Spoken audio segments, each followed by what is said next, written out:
আসসালামু আলাইকুম। আমি মোহাম্মদ কাসিমের স্বপ্ন প্রচার করি এবং মোহাম্মদ কাসিমের স্বপ্নগুলো বিচার বিশ্লেষণ করার চেষ্টা করি। মোহাম্মদ কাসিমের স্বপ্নে সবচেয়ে গুরুত্বপূর্ণ বিষয় হলো তৃতীয় বিশ্বযুদ্ধ। তো তৃতীয় বিশ্বযুদ্ধে আপনারা জানেন, এর আগেও আমি বলেছি যে তৃতীয় বিশ্বযুদ্ধ মূলত সংঘটিত হবে মধ্যপ্রাচ্যে এবং সেটাই মূলত মাঠ মধ্যপ্রাচ্য, এবং সেই যুদ্ধটা কিন্তু পরবর্তীতে ছড়িয়ে যাবে।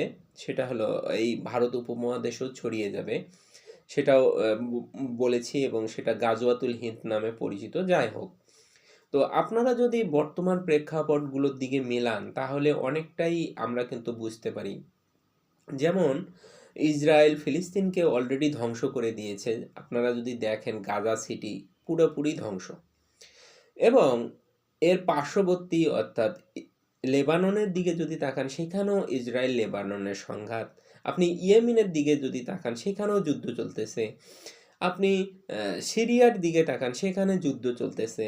ইরাকের কিছু অংশে যুদ্ধ চলতেছে। অতি সাম্প্রতি শুধুমাত্র আফগানিস্তানে কিছু অংশে যুদ্ধ থেমে গেছে, কিন্তু তারপরও কিছু কিছু জায়গায় এখনো চলমান। এবং পরবর্তীতে আমরা দেখতে পাচ্ছি কি, ইরান এই কিছুদিন আগে যে আহ, বিপ্লবের নামে যে ইরানের উপর আহ, উম, পশ্চিমা ষড়যন্ত্র যে আহ, ইরানের সরকারকে পতন করার জন্য বড় ধরনের যে সংঘাত তৈরি হয়েছে সেটাও আপনারা দেখতে পারলেন মিডল ইস্টে। আমি বলবো, এবং মোহাম্মদ কাসিমের এই স্বপ্ন দ্বারাই কিন্তু প্রমাণিত হয়, মিডল ইস্ট অবশ্যই যে কোনো সময় যে কোনো মুহূর্তেই কিন্তু মিডল ইস্টে যুদ্ধ সংগঠিত হবে, এবং সেই যুদ্ধটা মূলত তৃতীয় বিশ্বযুদ্ধ হবে। এবং মোহাম্মদ কাসিম এটাও বলেন যে ফিলিস্তিনি ইস্যুকে কেন্দ্র করেই মূলত তৃতীয় বিশ্বযুদ্ধ হবে। আপনি যদি দেখেন ইরান এবং ইসরায়েলের যে দ্বন্দ্বটা, সেটা কিন্তু ফিলিস্তিনি ইস্যুকে কেন্দ্র করেই। এবং পশ্চিমাদেরও একটু দ্বন্দ্ব আছে, সেটা হলো পারমাণবিক উম, অস্ত্র তৈরির এই মিথ্যা অজুহাত দিয়েই কিন্তু দ্বন্দ্ব। অনেক মানুষ মনে করে, অনেক মুসলিম মনে করে ইরানের কাছে পারমাণবিক অস্ত্র আছে। আসলে এটা আমি বিশ্বাস করি না, কারণ ইরানের কাছে কোনো পারমাণবিক অস্ত্র নেই। আর যদি থাকতো তারা এতদিন প্রকাশ করত। এটা হলো বিষয়। কিন্তু হ্যাঁ, ইরান অনেক পাওয়ারফুল একটা দেশ, এবং তারা পরাশক্তির মতো হয়ে গেছে।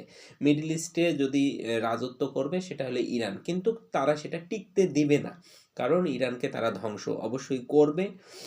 তো এই যে বিষয়গুলো, এই প্রেক্ষাপটগুলো আমরা যদি ভালোভাবে তাকাই এবং পত্রিকায় বিভিন্ন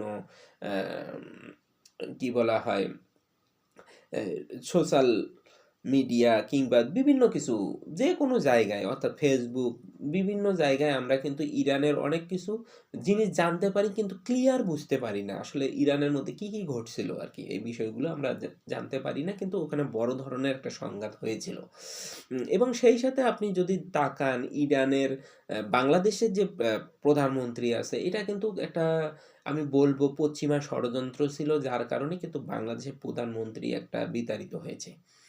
আপনি যদি মিয়ানমারের দিকে তাকান সেখানেও কিন্তু যুদ্ধ চলতেছে, সেখানেও কিন্তু ষড়যন্ত্র হয়েছিল, এর জন্য কিন্তু মিয়ানমারের অস্থিরতা তৈরি হয়েছে।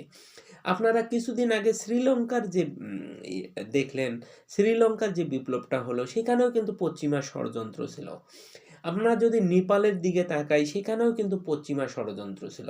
আমরা যদি পাকিস্তানের দিকেও তাকাই সেখানেও কিন্তু ইমরান খানকে পশ্চিমাদের ষড়যন্ত্রের কারণে তাকে বিতাড়িত মানে জেলে পাঠানো হলো। এই যে মার্কিন আধিপত্যবাদ এবং পশ্চিমাদের যে ষড়যন্ত্র, যার কারণে কিন্তু ধীরে ধীরে প্রত্যেকটা দেশ, প্রত্যেকটা জায়গায় কিন্তু ছড়িয়ে পড়তেছে। আমরা যদি ইউক্রেন রাশিয়ার দিকে তাকাই সেখানেও কিন্তু দেখা যাচ্ছে ইউক্রেনকে পশ্চিমারা হেল্প করে যুদ্ধটাকে জিয়ে জিয়ে রাখতেছে।